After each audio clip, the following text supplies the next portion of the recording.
Okay, thank you. I'd like to call the April 12th, 14th, that's right, tomorrow's tax day. April 14th meeting of the El Dorado Irrigation District Board of Directors to order. Please stand and join me in the pledge.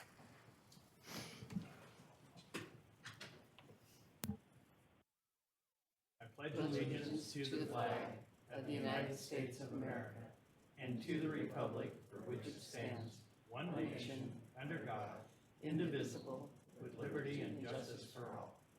Thank you very much. And I'm going to go ahead and Now do you roll can do the roll call. call. Thank you. Directors Penn, Dwyer, Anzini, and Day present. Director Mansfield absent. General Manager Abercrombie, Senior Deputy Counsel Leeper, and Clerk to the Board Sullivan present. Thank you very much. Okay, I'll entertain a motion to adopt the agenda. So moved. Thank you. Seconded. Thank you. Going to be the dangerous duo today. Well, he's over there. Oh, He that, could be part oh, of yeah, it. we got it. Okay. Any board comments on the agenda? Any public comment on the agenda? If members of the public would like to address the board on the adoption of today's agenda, please refer to the detailed instructions on page 2. We did have one person wishing to speak. Sir, Mr. Dodd, are you wishing to speak on the adoption of today's agenda?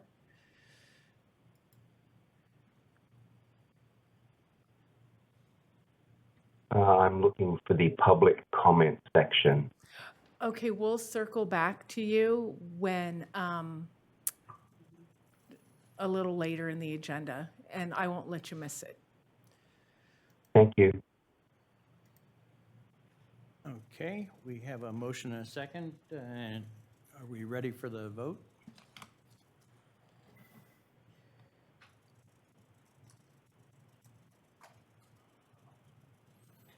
Division 1, 2, 4, and 5, voting aye, motion carries. Okay, great. Under communication, general manager. For recognition, just like to point out Dan Corcoran for a minute. He attended the Fire Safe Council in Diamond Springs, one of his many duties as assigned. And from what I understand, the feedback was very, very constructive. And you don't think about it, but, you know, he's here a long time, and then all of a sudden he has to do some weekend work too. So acknowledge that, Dan, and everybody else that spends a weekend or a day doing public service. So good job. Thank you. I'll actually pile on. It's probably not the appropriate moment, but he did come to the Logtown Fire Safe Council meeting and did an excellent job of presenting the water supply as it pertains to hydrants and hydrant maintenance, and it was a very good presentation. I think it was very well received, and it got him out of a couple hours of weed eating at home. Thanks. Okay, we'll open it to public comment for items that are not on the agenda. If members of the public would like to address the board, please refer to the instructions on page 2 of today's agenda. We'll call for any members that are present.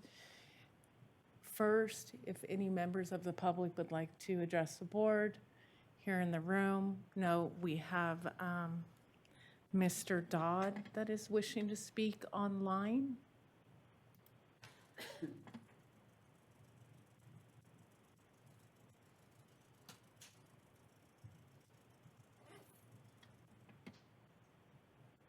Yes, hello. My name is Randy Dodd. I recently contacted the El Dorado Irrigation District about a water leak in El Dorado Hills, California. I was rather surprised at the way the situation was handled. I filled out a form online and reported the incident. I attached photos. And I also was able to send the report in. I received a phone call from one of the staff members, and I was surprised by their response, and that was that they were aware of the problem. Not only were they aware of the problem, but the problem had been going on for months, and in fact, it was an intermittent problem at that particular location, and in fact, it had actually been going on for a lot longer, maybe even years, on and off, and that this type of thing happens all over the district, and there is very little control over it, and it's difficult to manage. I asked the gentleman what else was there I could do, and they felt like there was nothing else I could do, but they would take care of this and send a letter to the property owner. I believe that has been done. I then asked what happens then, and they said, well, we just have to wait for them to fix it, if and when they fix it. I then attempted to contact the district, specifically the district manager, Jim Abercrombie. I had a lot of difficulty tracking down that person's name, email address, phone number, or anything else. I had difficulty contacting that person directly to notify them about the situation.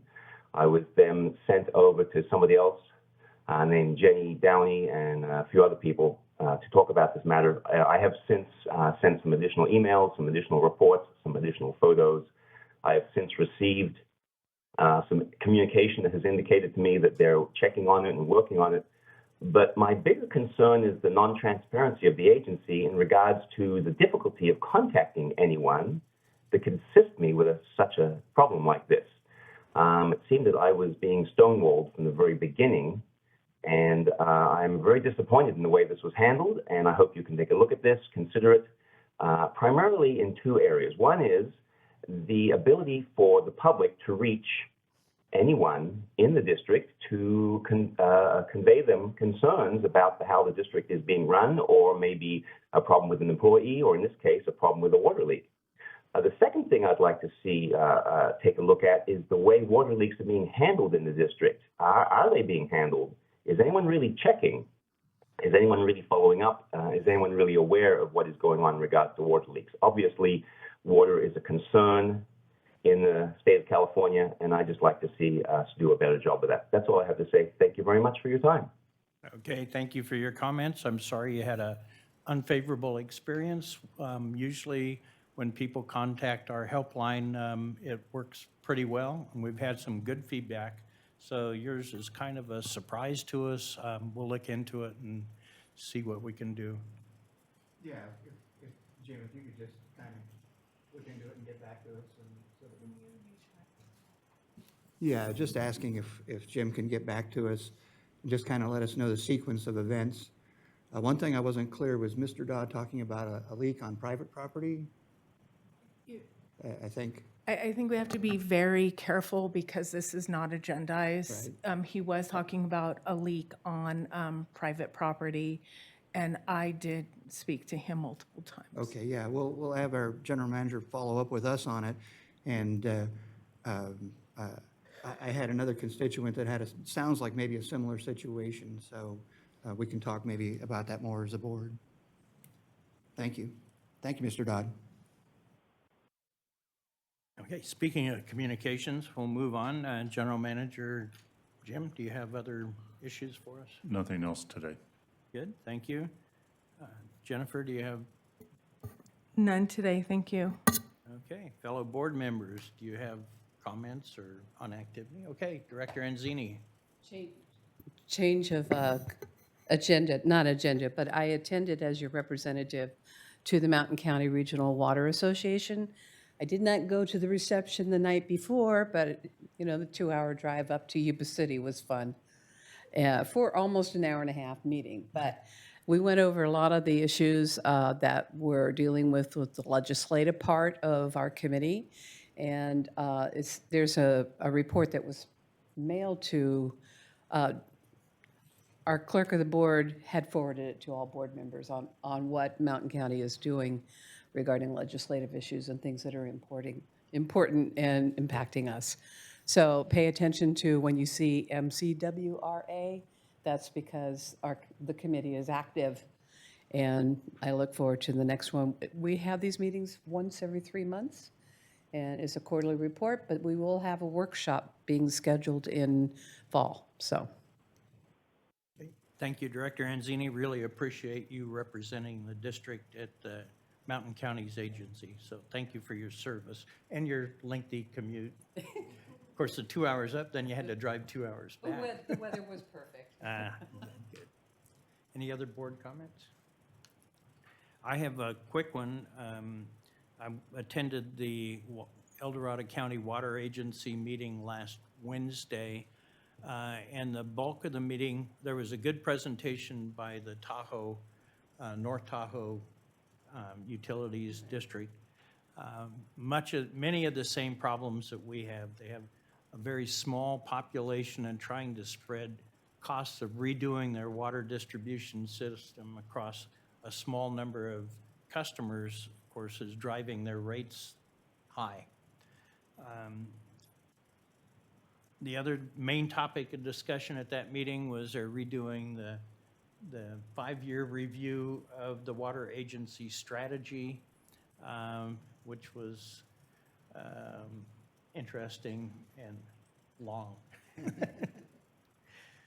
Okay, moving on to the, One more thing. no, you don't, second. Please. Okay, I would like to have staff address in the very near future our bond rating market.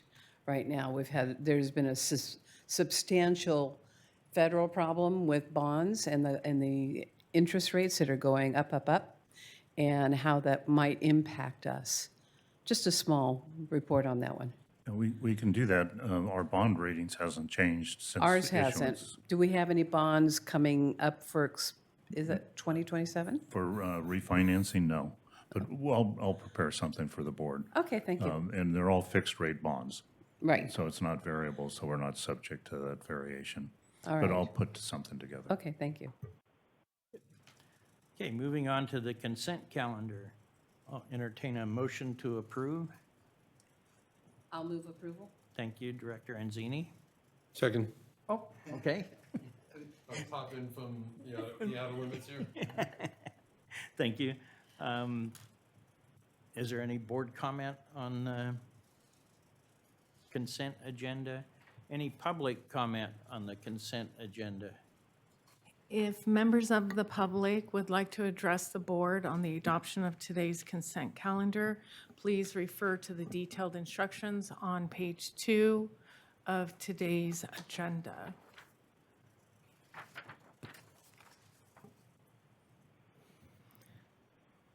President Dwyer, it does not appear there are any members of the public wishing to speak on the adoption of today's consent calendar, moved by Director Anzini and seconded by Director Penn. I believe we're ready for the vote. Okay, thank you. Please vote. Division 1, 2, 4, and 5 voting aye, motion carries. Thanks. Moving on to information item number 5. Continuing saga of the mussels. Yes, indeed.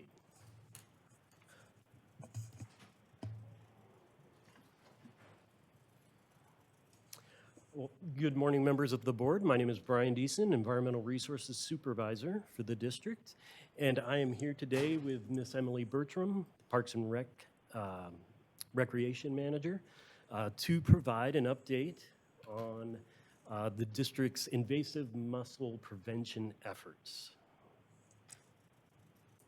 Next slide, please. Thank you. We were last provided the board an update on our mussel prevention efforts in late February. There's been a lot of activity since then.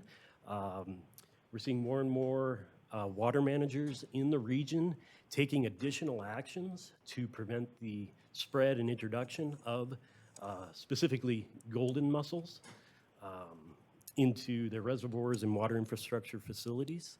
We're seeing things, boat launch restrictions, quarantine periods, decontamination requirements, et cetera. In response to this, we believe it's necessary to implement similar boat launching restrictions at Jenkinson Lake. We believe that these actions happening in the region are going to redirect a lot more boaters to search out unrestricted waterways, which it has a corresponding, increased risk of exposure, increased risk of introduction of these invasive mussels. Next slide, please. So just a quick reminder, these are the outlaws, specifically golden mussels. These were first detected in North America in the Delta region near Stockton in October of last year.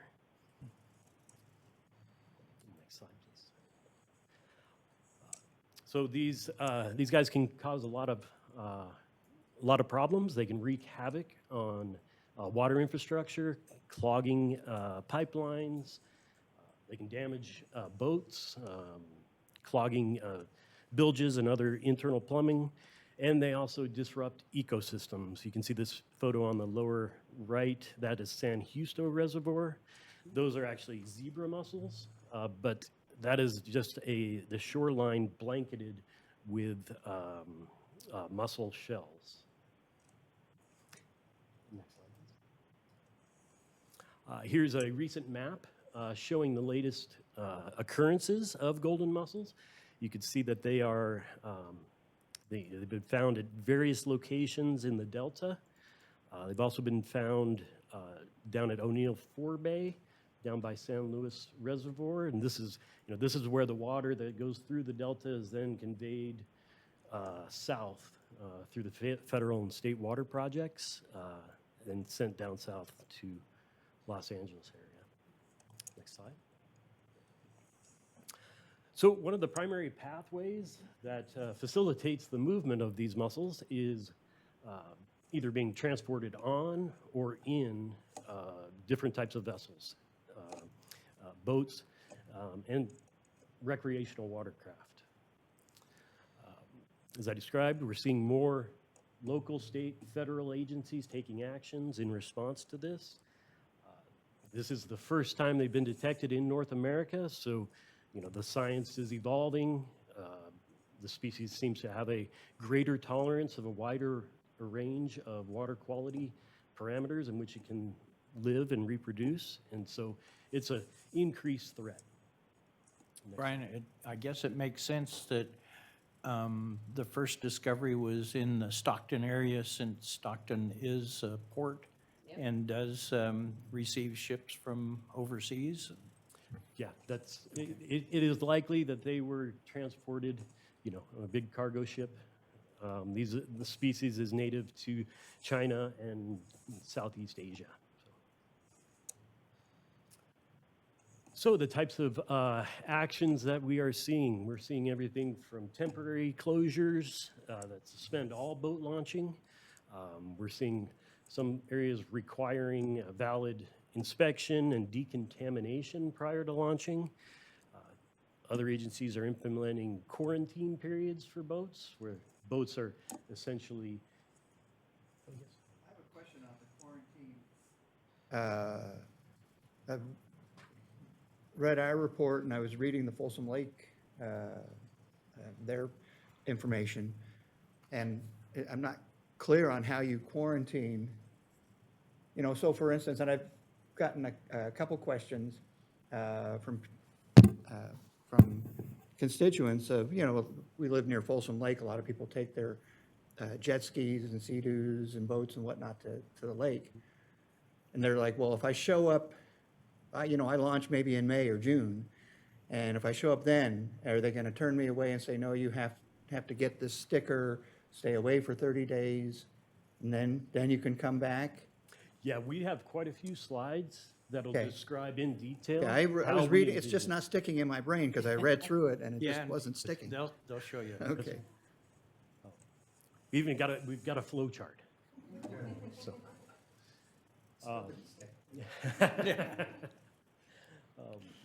So essentially, the quarantine period, what that allows is time for the mussels to be out of the water, so they desiccate and can't survive. These are just some headlines from other agencies: East Bay Mud, Nevada Irrigation District, and Reclamation. Next slide, please.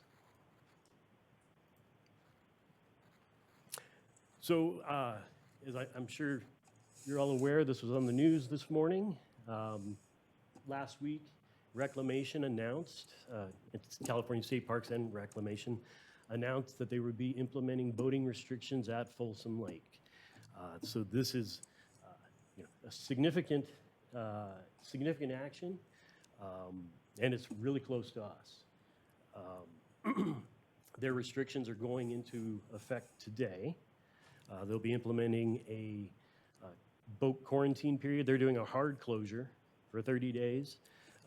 You can go in and get your boat tagged, and then you'd be allowed to enter from 30 days from when you have your boat tag installed. We see this as a significant threat. It's changed conditions in that we would expect that's going to redirect a lot of those boaters who can't boat at Folsom in the next 30 days to show up at Sly Park.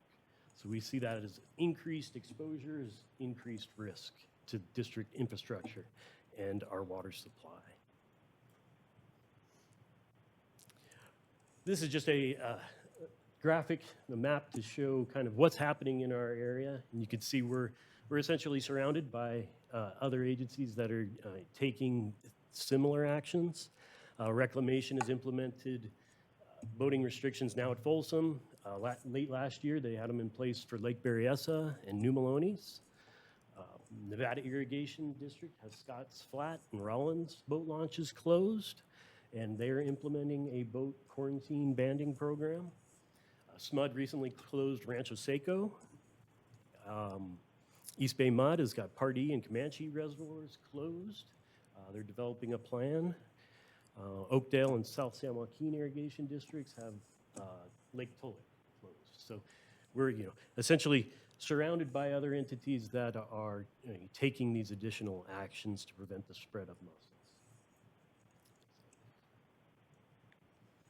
So that being said, overall, the district's facilities, as I reported at our last meeting in February, we have a reduced level of vulnerability to the introduction of these mussels. However, it's not zero. So we think that these regional boating restrictions greatly kind of increase our exposure, and it's necessary for us to implement some boating restrictions of our own, and we think we've come up with a good program to allow folks to be able to still enjoy the resource. And we're going to describe to you what that program looks like. Next slide, please. Now I'm going to turn it over to Emily to describe the program. Great. Good morning, board. Once again, Emily Bertram, Parks and Recreation Manager. So one of the things, Brian has talked a lot about the implementation of these restrictions in order to protect the water supply. Part of the reason that we are planned to move forward with these restrictions relatively immediately is also the safety of our visitors, our neighborhood, and also our staff. So we do believe that we will see quite a bit of a higher usage because of all of these closures, particularly Folsom. We are still in the middle of bringing on seasonal staffing, so there is some concern that this disproportionate use of Sly Park would overwhelm some of those, our low staffing members right now. And we would like to plan to implement these measures in order to manage the usage, maintain it at around, typical normal levels, as well as, prioritizing that water supply protection versus allowing unrestricted access to all of these additional boaters. Next slide, please. So the restrictions: trailered, motorized boats, and sailboats. We are going to limit access to watercraft that either have an intact decontamination seal and receipt from the improved decon station or have completed that 30-day mandatory quarantine period with district tag. And then once vessels have completed that either decon or quarantine process, they may launch at Sly Park. Upon exit, they'll be tagged again. Yes? Emily, where is our nearest certified decontamination station. Thank you for using the word certified. We are going to, at this point, only take a decontamination seal and receipt from any of the Tahoe inspection stations, because those have been certified through California Department of Fish and Wildlife. Other agencies are developing decontamination programs right now, but until we have a better idea of whether those might be certified or not, we're only going to accept the ones coming from Tahoe. So a boat owner from Sacramento could take their trailered boat up to the inspection station in Tahoe, get the certification and the receipt, and then come back and launch into Sly Park. Absolutely. We're going to talk about that a little bit, but yes, absolutely. That would be a pathway for entry into Sly Park. Okay, and next slide, please. Thanks. Non-motorized vessels. We have a high percentage of non-motorized vessel usage up at Sly Park. One of my staff members was able to pull together numbers, and just last June, there's approximately 2,000 non-motorized vessels that entered into Sly Park. It's not feasible, nor is it, we think at this point, probably very necessary to be inspecting every single one of those vessels. California Code of Regulations does require that all people with a vessel maintain it in a clean, drained, and dry manner upon exit from a water body, and we will be doing some checks of those. Just this past weekend, we turned away 2 kayaks that came to the lake. They were covered in mud and aquatic vegetation, and we educated those folks about the clean, drain, dry philosophy and why we were starting to, really keep an eye on that sort of thing.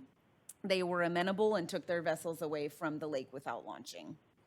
And so EID staff is going to be perhaps not inspecting to the same degree as a motorized vessel, but we will be, doing our level best to ensure that clean, drain, dry with those as well. So this is the seal. Here's your question about how it works. And because I know that it's always useful, there's a little bit of a show and tell. Now, these are single use. If you fiddle around with it, we won't be able to use this tag, but you can see where there's going to be some wires that go in. You plunge the plunger, and that's going to attach, you see the wire, it's not very visible. This will attach the boat to the trailer and prevent launching of the vessel without breaking the seal. Wire cutters do a great job. But then they don't have the seal. Right. Right. I'm just looking at the people who like to break the seal. Right, Yeah. absolutely, absolutely.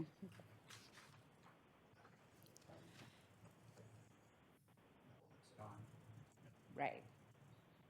All right, and so here's our quarantine protocol. We'll also have another flow chart, just sort of seeing it in a visual sense. There's a lot of words on this, but essentially, to accommodate that initial demand, we are going to be providing those quarantine seals both here at district headquarters for visitors who may be traveling from, the southern part of the county, or I suppose that would be the western part of the county, and also at Sly Park to accommodate our local user base for the first couple of weeks, just to accommodate that initial push. And thereafter, it will be at Sly Park. The red seals are the quarantine seals, and those indicate that the vessel is undergoing that 30 days. And then the blue seals are what we're calling a re-entry seal. When boats exit the lake, they'll be resealed with another seal. As you can note on the seal, they do have EID stamped on one side and then a serial number stamped on the other, which will be logged into a regional database with boat information and the seal and date that it was placed. And one thing to notice about the blue seals, I think I've touched on it before, but a boat does not need to undergo any further quarantine period or decontamination if they have that blue seal. That just allows immediate reentry for, we do have some of our avid fishermen, local fishermen, who are coming in every day or every other day. They will just be allowed to do that once they get that blue seal. So this is what you were talking about, Ms. Anzini, with the removal of the tag. Should a boater choose to go to another lake or otherwise destroy their tag, they are subject to another mandatory 30-day quarantine period. They may come back to Sly Park. They can have another red tag applied, and then they have to wait their personalized 30-day period before they can return to the lake. So we do anticipate that this is going to make some folks choose what lake that they want to go to for the summer, because I do believe that other water agencies are also going to be following the same procedure. Yeah, that, Before you move on, the second option up there is the quick option. Right. They don't have to wait 30 days. They can get well, it it's not quick if you have to drive up to Tahoe. Quicker than 30 days. with, You got to take a day off to go do it. Yeah. but Well, we're trying to provide the customers a way to bypass the 30 days. And if they want to go in the lake, they can go up to Tahoe, get it certified, go in that same day. Otherwise, it's 30-day quarantine. right. And this is the part that was not sticking in my head of multiple lakes and multiple seals. I was trying to figure out how that worked, and it just wasn't working. So it short of spending a day to go get an inspection, and is there a cost to that? Yes. I believe that it is about $150 because you would need to go through the decontamination and inspection phase. Right. Yes. So, yeah, I mean, I think people are going to be, this is maybe, I think, a point where people can get confused. It certainly was confusing me. And I had people asking me this weekend, 2 people, well, I don't get it. You know, if I go to Folsom, but then I want to go to Rollins, or I want to go up to Sly Park, or I don't get how this quarantine is going to work. But I think I'm getting it now. I'm not liking it. It's not your fault. But I especially, I would think if we could look into, are there other inspection stations that are in Sacramento or something that are certified that we would accept, you know? But then again, every time you want to go to a different lake, you'd have to go do that, spend $150, $200, take a day out of your probably your work week.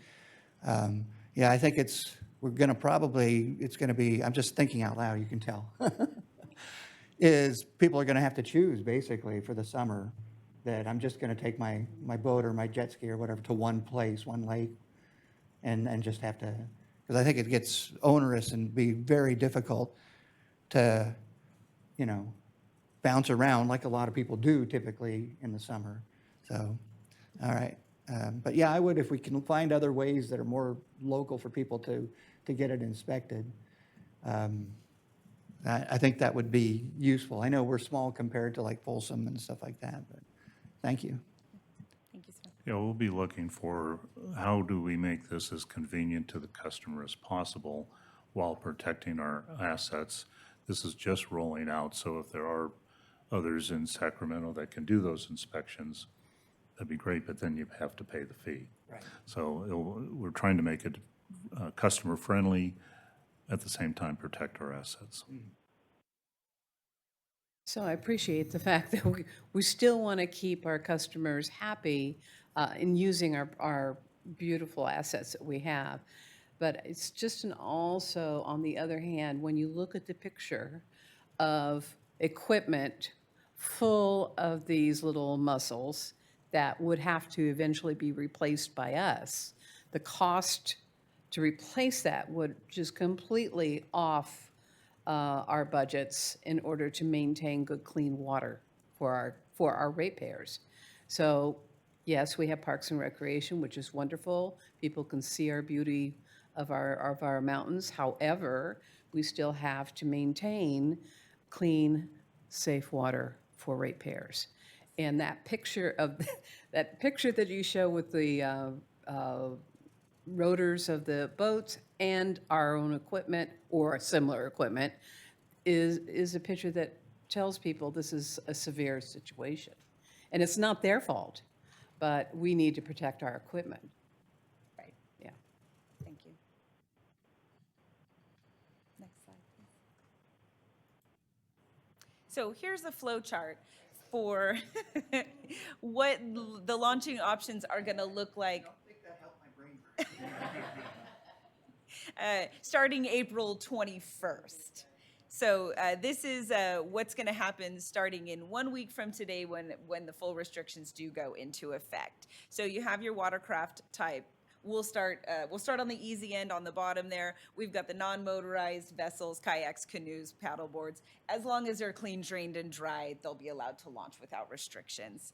And then if you follow the green pathway, a boat could go up and get an inspection and decontamination seal and receipt from any of the three Tahoe inspections. They can then launch freely at Sly Park. Other trailered, motorized, and sailboats, they will get that red quarantine tag. They'll undergo their own personal 30-day quarantine and then be able to launch at Sly Park. Once they leave, so then we follow along the other blue pathway there, they will get that blue EID re-entry tag and be allowed to immediately return to Sly Park with that intact tag and launch. But then it's covered by my head, which is unfortunate, but if you follow the red pathway, if a boat goes to another water body or they want to remove their own tag or tamper with it for whatever reason, then they go back to the quarantine period or decontamination. We couldn't kind of figure out a way to get an appropriate channel down there, but they could also go back to the decontamination and go that pathway as well. And then if you want to, next. So what it yes, ma'am. says in the corner there with the dotted red line, boater visits another water body or tag is removed. And they go back and start all over again. Correct. Or get decontaminated. Right. And next slide. And so this is what is going to happen over the next week. So this is a phased approach, a phased implementation. So full restrictions go into effect on the 21st, but from today until the 20th, we do have kind of a phased approach. So anybody right now can go ahead and launch in Sly Park and continue to enjoy the lake as we are doing our education, our outreach, talking to customers, all of that kind of thing. And so they can go ahead and launch, and then as they leave Sly Park, then they get that red tag and enter into their personal quarantine period. Or as they come to headquarters and make the choice, they could get the tag as well. We're trying to offer folks, we're trying to have that 7-day period of heavy education and outreach while we're still allowing folks to enjoy the lake, particularly through the Easter weekend, but still begin the tagging process in a timely fashion in order that if folks, personal responsibility, they have to come and get their tag, but if they come and do it in a timely manner, that they'll still be able to access the lake for Memorial Day. That was one of the reasons that we wanted to kind of accelerate this tagging period so that we could provide the most opportunity for folks to enter their own 30-day quarantine period even before the restrictions took effect at the lake if they wanted to get on for Memorial Day weekend. Sir? So why not do, and I was talking about how it's going to put people out, but now why not do a hard stop like Folsom Lake is doing? Are we putting ourselves at risk by continuing to do this for this week when Folsom is closed? And we might get people that were down in Stockton, then in Folsom, avid fishermen, and then they say, oh, wait, hey, we've got a week, we can go to Sly.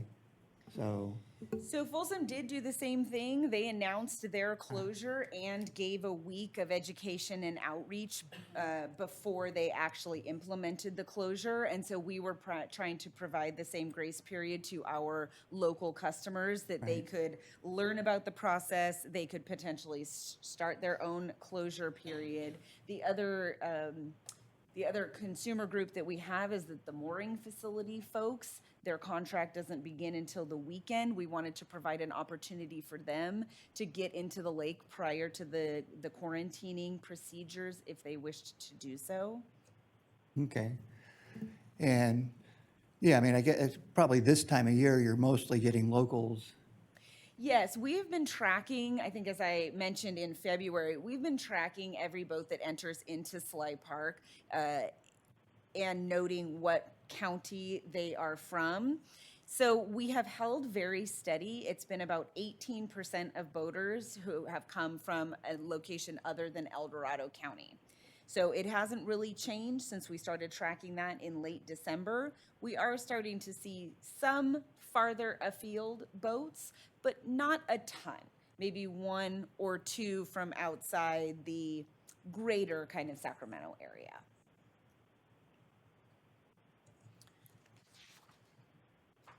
All right, and so here is our timeline today. We're going to initiate that public outreach program, and that is going to include press releases. I think we have another slide on that, the district website, and also social media. Tomorrow, we're going to initiate the vessel tagging protocol. So folks can choose to come to either Sly Park or here at headquarters, depending on which is more convenient for them, and get those tags applied so that they can begin their own personal 30-day quarantine period. April 19th, as I mentioned, the mooring facility does open for the season. Slip holders can moor their vessel prior to close of business on April 20th. Just like any other user, they can come and be in the lake, and then they can be into their slip. And then on the 21st, then those more strict vessel launching restrictions do go into place at Sly Park, requiring the tag and quarantine or the decontamination period. Decontamination receipt. Slide. So here's our public education and outreach. News press releases are going to go out to all of the major news areas, news outlets, and we are going to make direct contact in kind of order of immediacy with all the folks that we can reach of our constituency, including those folks who have a boating annual pass. We're going to start with the mooring facility permittees, because they have the most foreshortened time period if they want to get their boat in the water. And then we're going to move on to, as you might imagine, a lot of campers do like to bring their boat, and so there's going to be outreach to all those folks who have a reservation for camping over the summer. We don't really have a way of knowing which folks intend to bring boats, so it's gonna be a kind of a mass contacting of everybody who has a reservation with us this summer. Okay, Emily, our slips, are they totally sold out?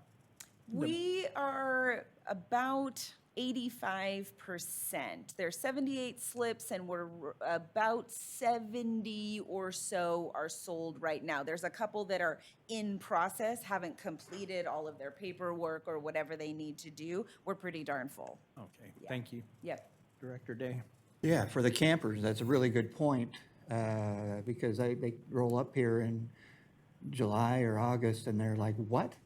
And so I would suggest that we try to contact them multiple ways and multiple times. Yes. Email, letter, if we have a phone number, because I could see that becoming and plus for your staff to have to deal with somebody that their whole family showed up, we've done this every year, oh no, we can't launch our boat. And it could create a lot of drama. Absolutely. So I would say outreach, Yes. many different ways, many different times. Yes, yep, that's our intention, is to work with IT department and our reservation system provider to gather as many different points of contact information as we can to reach people. Yeah. And then our district's dedicated webpage is going to be the place where we're going to redirect everybody, because that will be the place that is going to have the most up-to-date information and the broadest possible scope of information. You can only fit so much into a press release or to a social media post. So it's going to be redirecting people back to the district's webpage for updates, changed protocols, anything that may arise. We're going to be requesting that folks really keep a close eye on the district's webpage. And then of all of the social media platforms as well, developing some consistent posts that we make sure go out to all those different platforms. Next slide, please. Funding. This program does have a cost. However, that it's gonna be somewhat unknown at the beginning. So we were able, there's a vendor who provides these tags and associated other materials needed. We were able to last week make a purchase, have all of that stuff delivered. It is in hand now, and we'll just be just looking at what those costs are going to be. We do update, our fees on a regular basis, and it would be looking at updating the launching fee, most particularly in order to defray the costs amongst the user group rather than our customers in the water side. I'm sure you've considered, because this is a very well thought out approach. I'm sure there'll be issues, but I think you've covered everything quite well. Instead of changing our launching fees, maybe we'd want to, for the short term, implement a mussel surcharge so that our launch fees stay pretty much stable in the surcharge. And then it also highlights to the customer, oh, EID is just not on a money grab. This is serious business for the whole environmental group. Yeah. That would certainly be a way that we could look at how the charge may be, is you have your launch fee and then there's a mussel fee or a tag fee, or, yeah. Something. Right. And it's going to be not only the cost of the tags, but then there's staff time to track them, to implement, Correct. to do. So we need to make sure that all of our costs are borne by the users, the boating community, and not our ratepayers. Yes, correct. And then we have already looked into any potential grant funding opportunities for this, because the golden mussel has not yet received any state recognition other than the original emergency declaration. So far, the grant funding opportunities have not extended to the golden mussel, but we're going to continue to evaluate whether that might be the change in the future and seek those opportunities. And I do believe that then we just get a beautiful picture of the lake. Oh, no, further updates. Dang it, I was hoping to skip that one. Yeah. So we will be providing updates when as any significant changes or updates may take place on this, whether that be through coming back to the board to do a presentation or through providing communication to the general manager. And now we get the pretty picture of the lake. Any questions? I have some questions or suggestions. One is to really highlight that word invasive, because, and then really work on why are we taking what people consider to be such draconian measures because of the magnitude of the impact. And, in our education, and if we have brochures, whatever it might be, I think that would kind of lessen the visceral response that I think we all know is going to happen. And then up in Tahoe, what do they use for the decon? Are they using a solution? Hot water, Just hot water? 160 degrees. On a pressure washer and? And it goes all the way through the, the bilge, and so it's kind of a hot water circulation process that they use. Like a dishwasher. Yeah, kind of. They're just gonna run it through. Yeah. And then, do we have any long-range plans to have a decon station, certified decon station ourselves? You knew that was gonna come up. I get the easy questions. Good morning, Dan Corcoran, Operations Director. There's a lot of questions, Director Pender, we thought over the past week in terms of, is this a permanent program? Is this the proper dedication of our resources? And at this time, our recommendation, general managers, to rely on other partners in the region that have a greater base, a customer base that may be able to stand up a program that then is approved by Department of Fish and Wildlife, where we can send our customers. But looking at the resource that we provide and whether or not it makes sense, it just didn't really make sense from our prioritization of our protection measures, and that's why we've implemented the program that we've described to you today.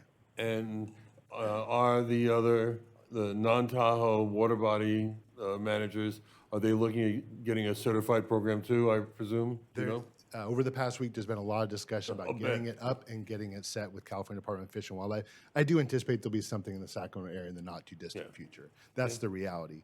But in terms of how do we provide an opportunity today to our customers, and how do we minimize the impact to our customers come Memorial Day? Because there are a few folks out there now, there will be hundreds of people out there shortly. And so if we can get through this time period now without having a hard closure, as Emily described to you, we believe that we've achieved that right balance. Very good.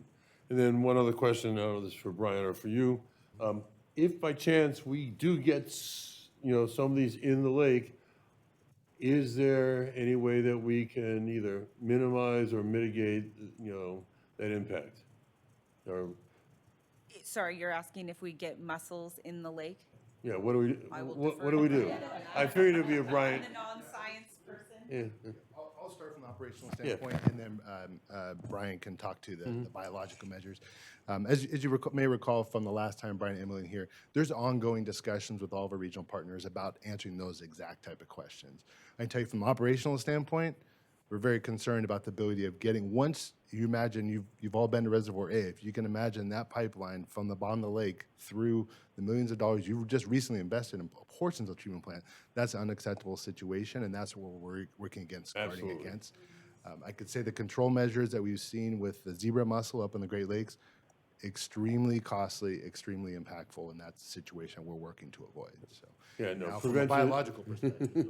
Yeah. Okay, Brian said no. Go ahead, take it, Dan. So, Yeah, I mean, prevention is the best way to deal with this, but I'm a professional paranoid, so. yeah, no, great question. And similar, unfortunately, to a lot of these other invasive species that get into Delta, once they're here, control measures are extremely problematic, if not impossible. That's the reality. Okay, That's thank not a great answer, you. Yeah, no, but I that's the understand. truth. Yeah, and I just unfortunately, I've been sitting here and listening to you guys, all the excellent ideas and the work you've done in a short period of time, but I've kind of saddened because I don't see this going away very soon unless, I think it'd be, once it's something like this starts spreading, it's very difficult. And so I have a feeling we may be dealing with this for some time to come. I agree that it doesn't go away. I think what's going to continue to evolve is the science. As Brian described, we have some early indication about the survivability of the species in this environment. So what is the risk profile at Folsom Reservoir? We just spent $30 million replacing the intake there. What's the survival circumstances at Sly Park? You haven't asked about the Project 184 reservoirs. These are all questions that we're thinking about on a daily basis right now.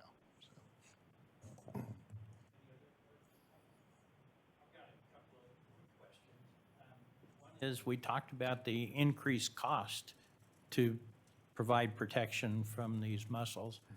What about lost revenue of not having as many people participate in our recreation activities? And I know our recreation budget is very small, but it's also very fragile. So are we going to be in trouble with lost revenue? And I'll probably, I think I will take that. Since I'm here, I can tell.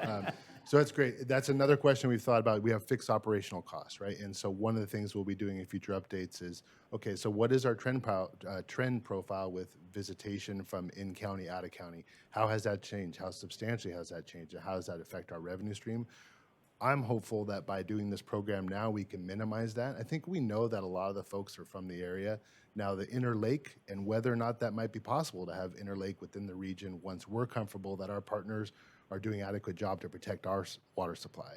Would you want someone, a seasonal staff that's uninformed, making a tag that was decontaminated, coming up here and contaminating our water body? No.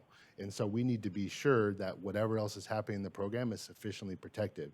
Will we make that determination or not? I can't tell you today, but that's one of the many pages of information that we've evaluated over On the the past week. to-do list. Absolutely. And then the final thing that I'm concerned about is our staff, the recreation staff.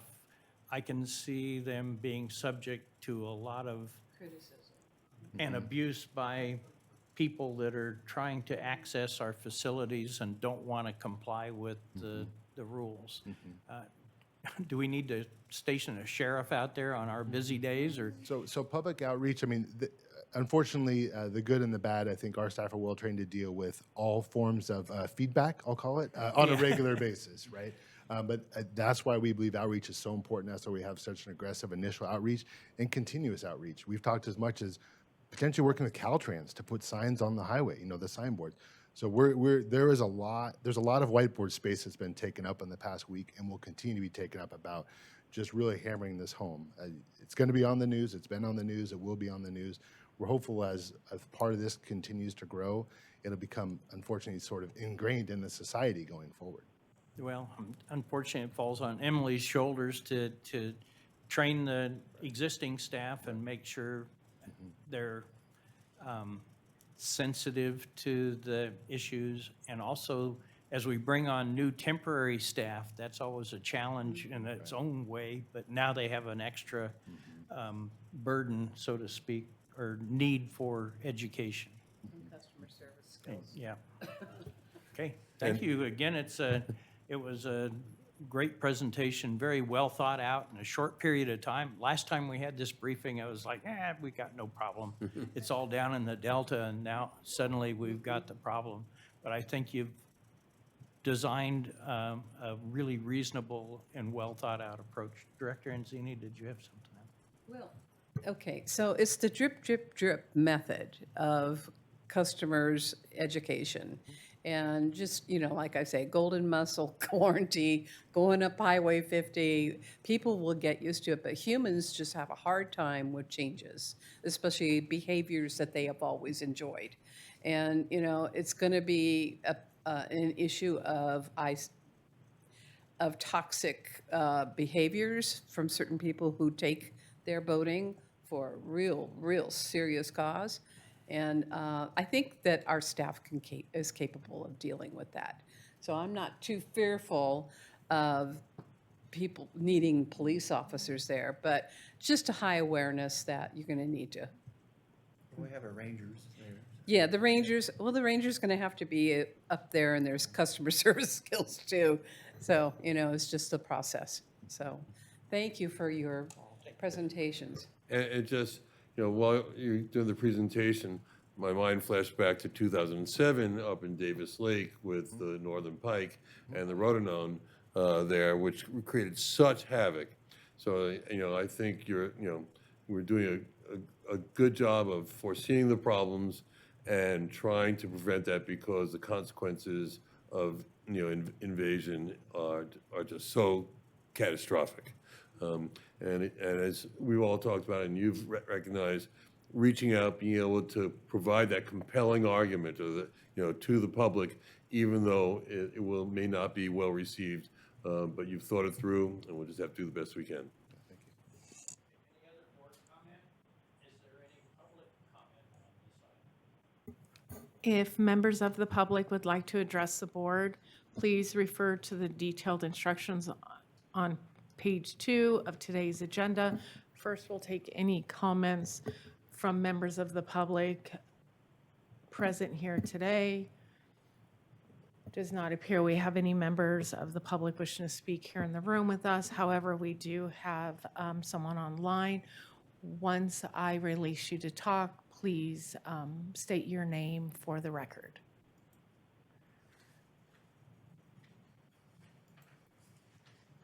You have to unclick your mute button there. Good morning. Can you hear me? Yes, we can hear you. Do you mind terribly stating your name for the record? Yes, Aaron Davis, resident of Placerville. I got here a little late, but I am curious if these golden mussels can even survive in Jenkinson's water. In other words, the water quality makeup and the constituents such as calcium. Have we looked to see if they could even survive or thrive in this water source? Yep. Thank you. This is Brian Deason, Environmental Resources Supervisor for the district. Thank you for that question, and it's a great question. What we know about golden mussel survivability at this point is that they can survive in waters with calcium concentrations less than 3 milligrams per liter. Jenkinson has calcium concentrations of 5 milligrams per liter.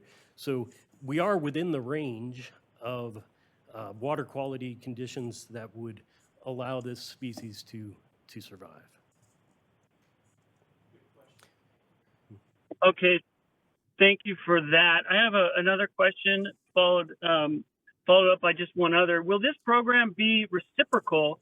Will there be reciprocity between EID's Jenkinson Reservoir and Folsom Lake? The programs that you're proposing today to be voted on does appear to be very similar to Folsom's. And I'm very curious because, a lot of the locals here do fish both lakes. And I'm wondering if you guys have thought about the reciprocity. And maybe I'd missed that earlier in the presentation, but I'm hoping you're looking in that direction. Mr. Davis, Brian can answer your question. However, I just want to make it, just clarify that this is an information item, that there will be no vote today. We are going forward with the program. This is just an informational item. Okay. Thank you for that clarification. Yes, if we could still touch on that subject. Yeah, of course. Yeah, thank you. That's we are working with the other regional water managers. We have participated in discussions with reclamation. What we're seeing is in this initial year, most entities are just doing reservoir-specific quarantine periods. The goal would be at some point to have more of a regional program, but as this is being rolled out, it's primarily reservoir specific. So in other words, the green tags versus red tags from Folsom Lake will not carry over and be accepted by the El Dorado Irrigation District as a quarantine period. That is correct. Okay, thank you. And then finally, with the state representative there, I thought we had earlier, I'm very curious to see if our quagga mussel sticker program will be going away as a result of these new actions that were taken that seem to be more effective. Sir, I just want to make an additional clarification. All people that have spoke today during this presentation are either board members or district staff. There's Okay. no Thank you very much again. I apologize. Okay, I just want to make sure. I so apologize for there's- being there's- late today. There's no confusion. Again, thank you for the clarification. I can look that up someplace else. I won't take any more of your time. Thank you for answering my questions, and we'll watch this as it develops.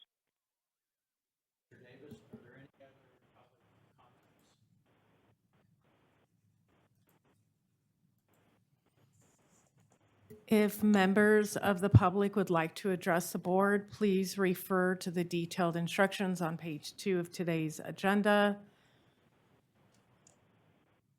Looks like everyone seems to be participating via computer except one member. So if you'd like to speak, you can just hover to the bottom of your screen, push that raise the hand button. It'll notify us on this end that you are wishing to speak, and I can allow that opportunity on this end.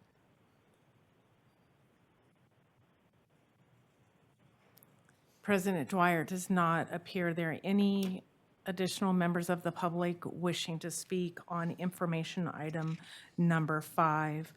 I believe we are good to continue to action item number 6. Thank you. And thank you to the staff for, again, well thought out, and we'll see how things evolve as we go along. Okay, action item 6, engineering.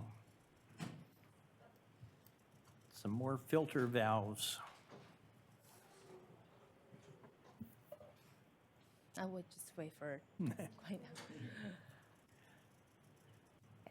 good morning, members of the board and public joining here and online.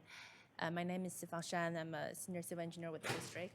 The purpose of this agenda item is to seek board's approval to award a construction contract to replace the backwash to waste valves at Res A water treatment plant.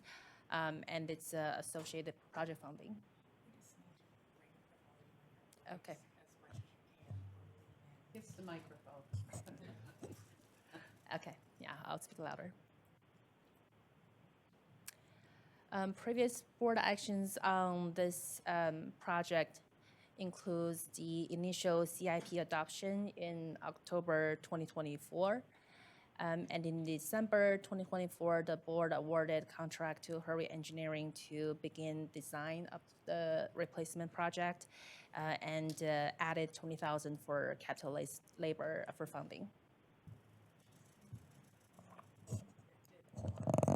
Like this? Okay. Is it better? Okay. Just yell at us. Yeah. We'll probably get there later. Speak for yourself. So there are several reasons why the valves and actuators need to be replaced and needs to happen soon. First, just on the timeline, they were installed originally in the 1989 and then early 2000s, so they're well past the typical 15 to 20-year lifetime for mechanical equipment. And then we have seen the valves are leaking at fully closed position. In fact, just a few weeks ago, the valve for filter cell 4 was down, and the staff had to do emergency repairs using the existing parts, and their parts are running low. So these backwash waste valves, they are critical to sustain the plant operation, and that's actually especially important at Res A water treatment plant because that's the largest treatment plant for the district. It has sustained the district supply year-round. So in 2020, the district worked with Carlo engineers to look into the existing conditions of our 4 treatment plants, Res 1, Dorado Hills, Res A, and Strawberry. And this is to look at the process and the equipment deficiencies in these treatment plants. And out of that project came 145 suggested capital improvement projects for the treatment plants. And out of those recommendations, there are 3 that are relevant to reservoir ACE filters. Project 101 was to replace is to replace filter effluent valve actuators, and this is a future project that's on our to-do list. Project 102, the yellow highlighted one, that is to change the location of valve actuators for filter cell 1 through 8. So on this project, we're expanding the scope to also replace the valves and actuators because of the poor conditions and then ongoing malfunctions. And then project 130, this was the initial scope was to recommend extend the platforms for around the inlet valve and the air scouring valve. And that project similarly, during scope development, replacement was added in the scope to replace the valve asset as part of the project. That project was completed just February this year. So this is a bird view of filter A filter complexes, Res A filter complexes. There are 3 clusters of filters. Each cluster has 4 cells. The purple cells 1 through 8, these were built in 1989. And then later, during the early 2000s, the green cells were added. And these filters were built based on a package design. That means we got a smaller footprint for the final product, but at the same time, it means a lot of components were packed tightly to save space. And in this case, the equipment that were packed down were the backwash to waste valves and their actuators. So each cell has 1 backwash to waste valve and 1 actuator. So in total, we are replacing 12 valves and 12 actuators. To get to these valves, which I'll show later in the slide, it's a confined space entry. The valves and actuators are located deep down in a very narrow cylinder. So each time there's issues with the valves, staff has to, most of the time, they will have to shut down the entire cluster to make sure there's no water going into the column to perform repairs. These valves are single point failure for each cell. There's no bypass to get around to what the function the valve provides. So in this very engineering looking slide, the point I want to stress is the dimensions and the limit of a space for staff to perform work. So these columns are basically 18 to 19 feet deep and only 6.5 feet wide. So when operators or contractors climb down the ladder in the middle, first they'll reach the intermediate platform, which is about 11 feet deep. And when they look down, which is the middle picture, you'll see there's really very little space to move around to do any work. And then if they need to get to the valves, they'll need to climb down another 8 feet to get to the bottom to replace or repair the valves.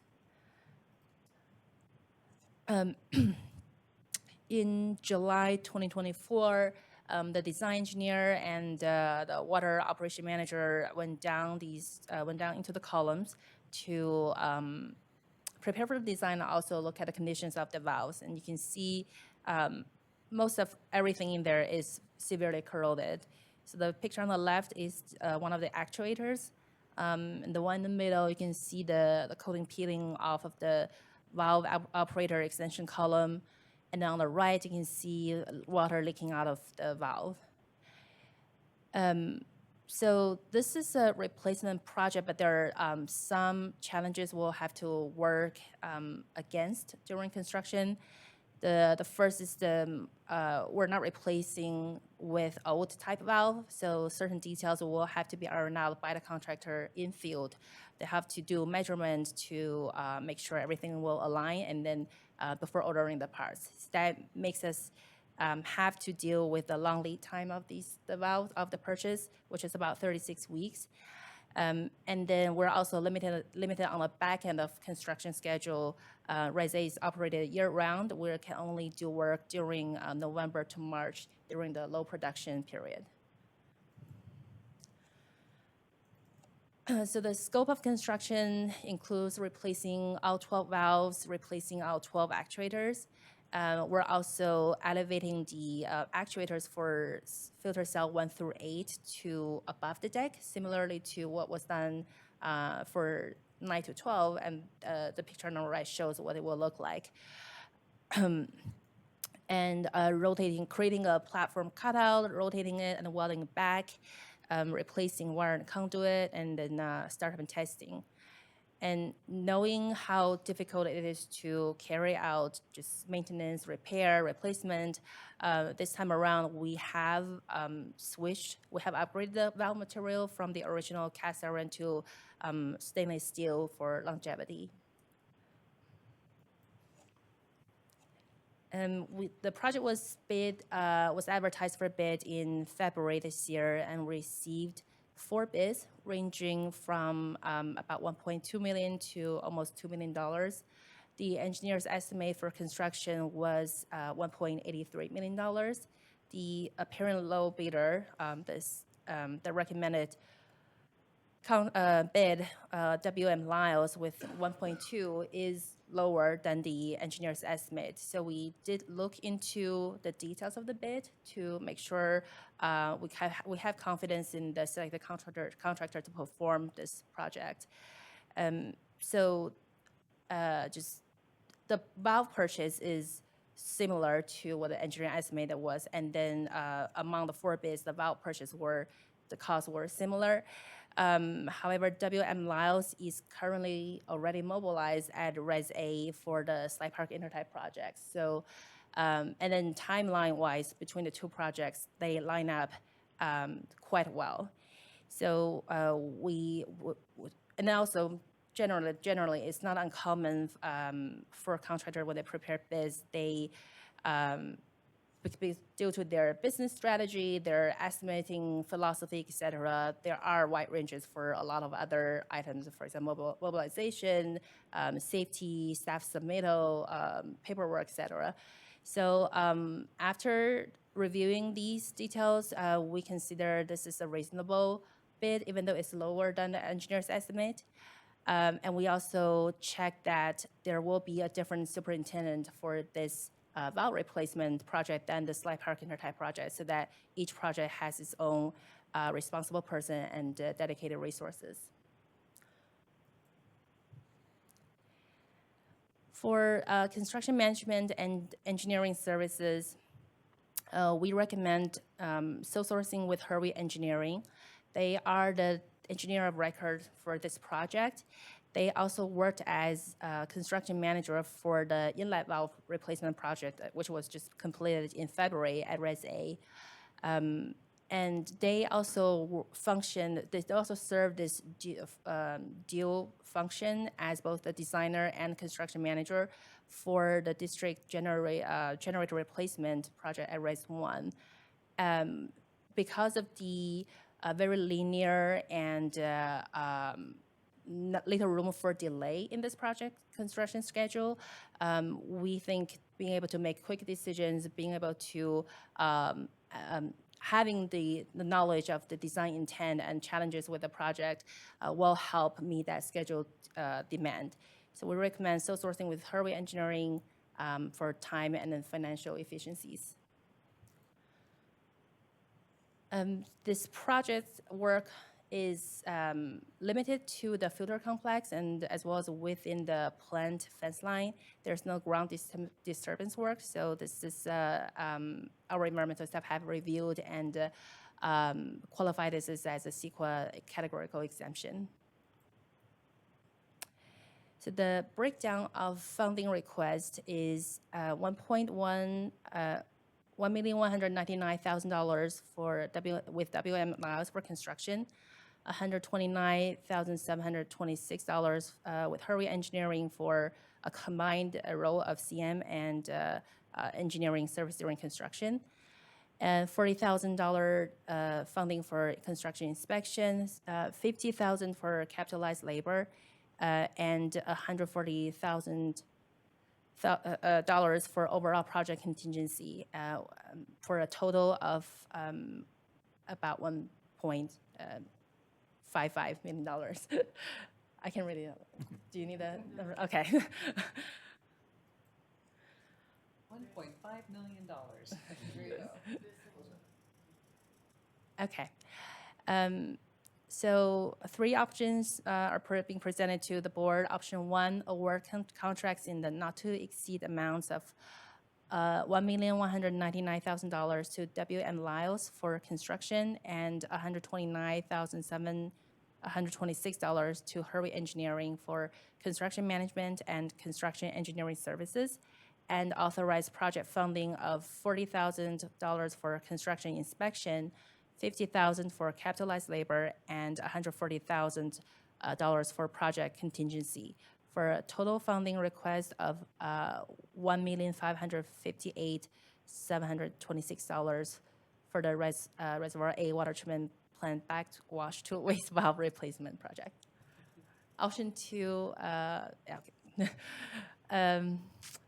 The staff recommends option 1. Okay, any board questions, comments? No, I'll move option 1. Thank you, And I'll second it. thank you. So, just a couple things. Anytime we can eliminate confined spaces is a good thing in my book. 100% safety. That's right. And the data indicate that the largest number of fatalities in a confined space incident are rescuers. And you just don't want that. And so the plan is to do this over the winter while the flow is down. Will there be a bypass in this? No, the sequencing will do 1 filter at a time, and during winter, it is acceptable to take 1 cluster offline because of low demand. Right. But if you know, I noted that there was no bypass in general. Is there an intention to have a bypass built in, or is it not necessary? I'm not talking about construction, I'm talking about regular operations. There will be temporary dams to place in the influent channel to divert water to other filter clusters. But if you're asking about bypass to certain the cluster, that's the way, just taking the offline and have the other the other two clusters online. And then finally, moving to stainless steel, do we have a lifespan estimate on how that would roll? I can get back to you on the lifespan for stainless steel, but No need, I was yeah, just okay. curious. But again, you know, we have to look at the long term here, and I just, you know, believe that going stainless rather than cast iron will give us that long-term viability of the project, so, thank you. It will help with lowering the number of intermediate repairs here and there compared to cast iron, for sure. Thank you. Okay. I don't think I've seen you present a project before. Is this the first time you've come before the board? Second. So, Second time? Yeah, Well, you did very well. Thank you very much. thank you. I think some of us have been to the treatment I facility. think if you have questions, she can respond to those, but, oh, we do have first and a second, my apologies. Okay. My first mistake. No, I think, and Paul kind of stole my thunder on getting people out of confined spaces is a really good thing. And a kind of corollary to that is the maintenance of the valves and the actuators is going to be greatly simplified having them out of the wells. And I think many of us have been down there and actually seen the setup, and this is a big improvement for both safety and ongoing maintenance. So thank you very much. Any other board comments or questions? Just the last one on the budget, which is always good to see. It was fortuitous that they were on site and could recognize some cost savings and then pass those cost savings on to us. So that's awesome. Good. Okay, is there any public comment on this item? If members of the public would like to address the board on action item number 6, please refer to the detailed instructions on page 2 of today's agenda. Don't have any questions? Okay. President Dwyer, it does not appear any members of the public are wishing to speak on action item number 6. Option 1, moved by Director Day and seconded by Director Anzini. I believe we're ready for the vote. Okay, please vote.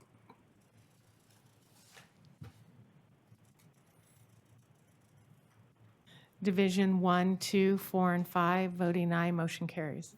Okay, thank you very much. We will now adjourn to closed session. Council, any estimate of time? Yes, thank you, President Dwyer. The board will be meeting in closed session regarding the items agendized as closed session items A and B.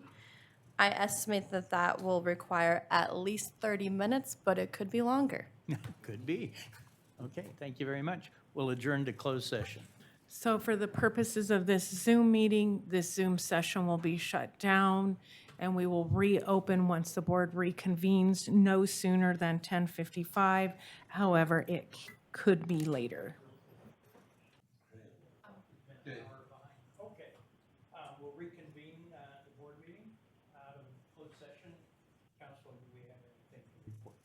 Thank you, President Dwyer.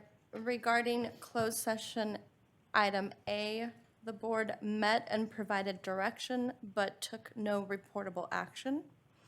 Regarding closed session item B, the board met and provided direction but took no reportable action.